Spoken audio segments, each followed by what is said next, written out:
to talk to you about my journey of how I went about selecting a CJ or a Jeep CJ looking grill for my Mahindra Roxor, and go through some of the criteria of my selections, the journey, and then eventually why I made the decision to put the grill in that I have now. And then we'll take a look closer at each one of the grills and talk a little bit about what my opinion would be of what it would take to install them, some of the pros and cons, and some of the downsides, as well as take a look in depth closely at the Mahindra Thar grill that I chose for my Roxor, and take a look at some of the work that was required to install the grill on the Roxor. So let's take a look. Let's go. All right, as I mentioned before, let's take a look here a little bit closer at your grill options. As you'll see, the green grill over on the right hand side, that is a stock CJ7 grill. In the center is a laser cut aluminum, I think it's 1/8 inch aluminum Roxor grill that you can find them on eBay or some of the sites like Dirt Legal or On the Rocks. And then over on the left hand side you can see the OEM grill that came on the Roxor when I purchased it. And to take a look at the OEM grill, it's definitely a nice fit and finish on the grill. It mounts to the grill very well. They put a lot of thought and engineering into the grill, as well as the grill includes the radiator shroud with the mount for the radiator.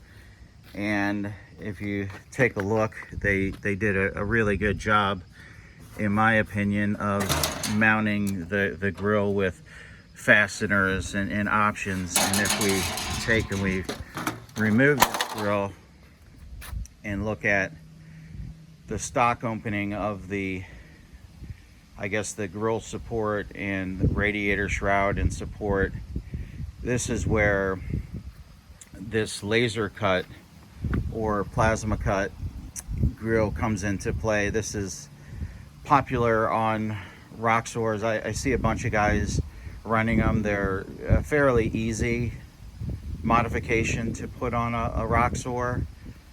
They don't come with the turn signal markings. That's something I added after I purchased it. And what the premise is behind this is this grill here, if you drill some holes in it, you can see the mounting locations for the grill, and it bolts onto your grill as such. And you know, this was an interesting idea.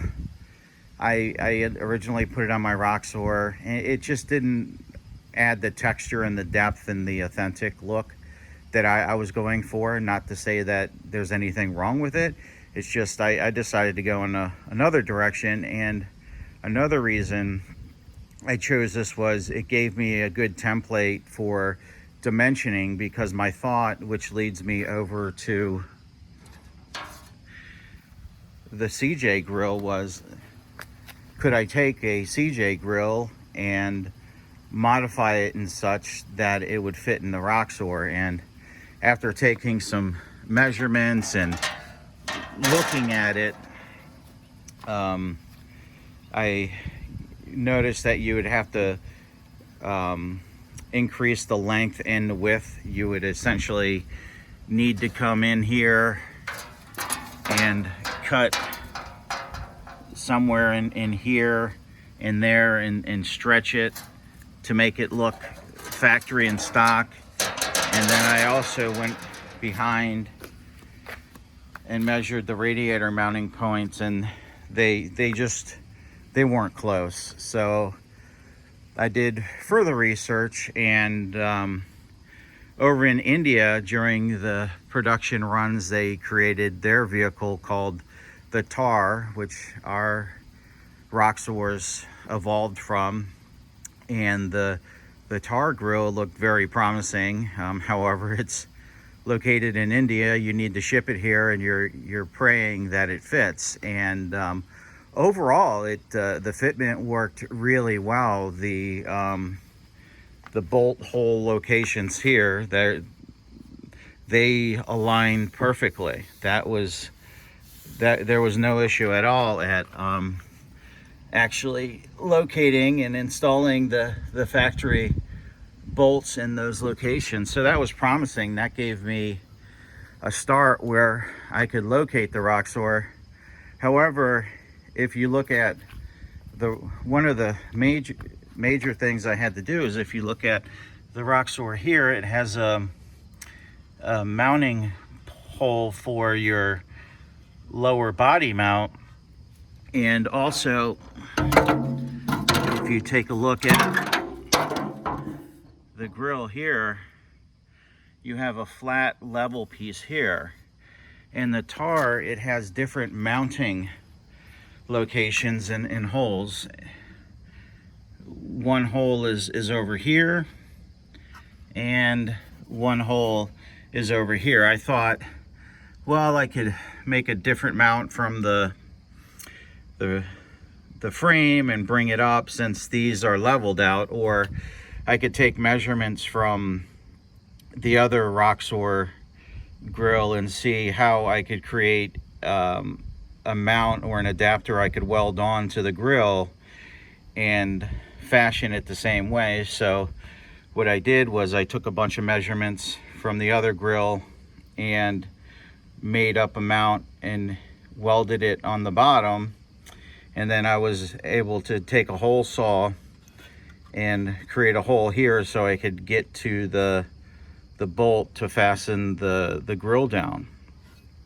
And those were some of the modifications required to actually mount it. But let's take a look at what I had to do under the hood here. So if we continue under the grill here and take a look at some things I had to modify, were, for some reason, the Thar grill, the holes were not the proper size. So I had to enlarge these holes, as well as I believe I had to drill the hole here for the hood stop. I'm not entirely sure. I could be incorrect on that.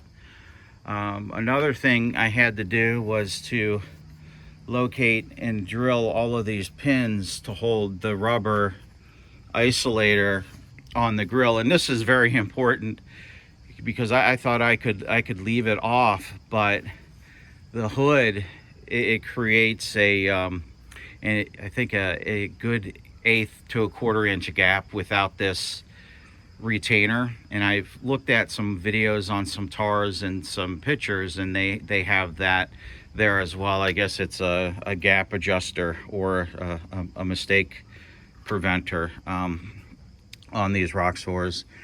And first of all, looking at the front, one thing I did change were I had to locate the bolt holes and drill bolt holes for the lights. I don't know if we can see this from this side, but you need to change the locations of your bolt holes, as well as to clearance it for your lights. And this can change. These are OEM lights, not to say you couldn't get away with putting aftermarket in and avoid that level of fabrication.